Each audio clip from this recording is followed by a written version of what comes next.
Hello. I hope all is well there, friend. Welcome to the fire. I hope you like cringe because I got quite a doozy of a story for you. No, my ex's name is r/rpghorrorstories, posted by Master Merman. I've thought about posting the story for a while, but I was hoping I'd be able to persuade someone else at the table to tell it instead of me. I didn't know the people terribly well at the time, and even though some have since become friends, they would be able to tell the story better than I. But let me go ahead and introduce the cast. There is our protagonist, who we will call Rick, my other friends, who we'll call Ed and Bob, and myself, the GM. We were playing Mage. Now, I had just moved into town and didn't know these people terribly well.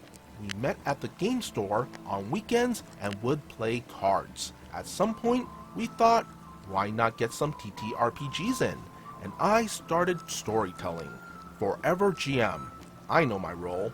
Everyone had made characters, and we had a few sessions that went well. The party got together. Some major plot elements had been revealed. Things were moving.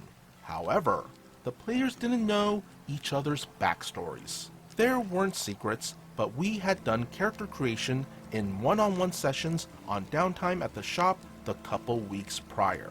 And while the characters had done some introductions to each other, there was just content left unsaid. The incident that killed the campaign happened when the Seers of the Throne came to offer each character Faustian bargains. When they came to Ricky's character and started asking him about his desires and the things he wanted, he started talking about his rocky relationship with his wife in-game.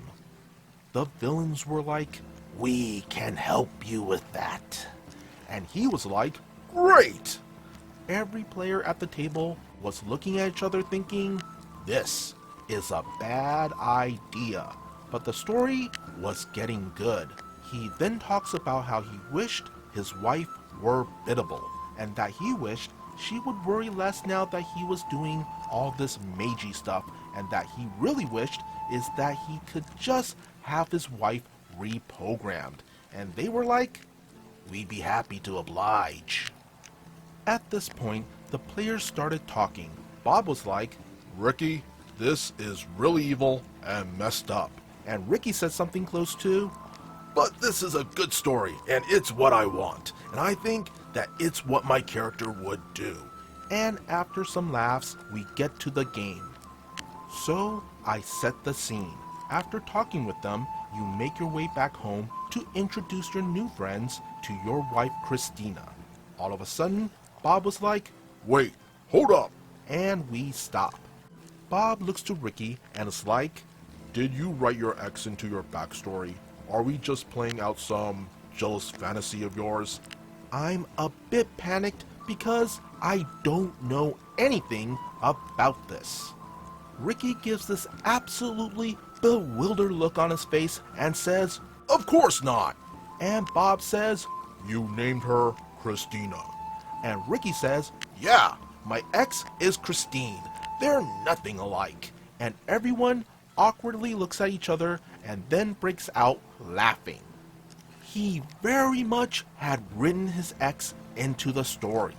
I opened up the back end of all the stuff he submitted about her. The physical description he submitted of his character's partner turns out a physical description of his ex. The story of how they got together, matching the players' prior relationships, start.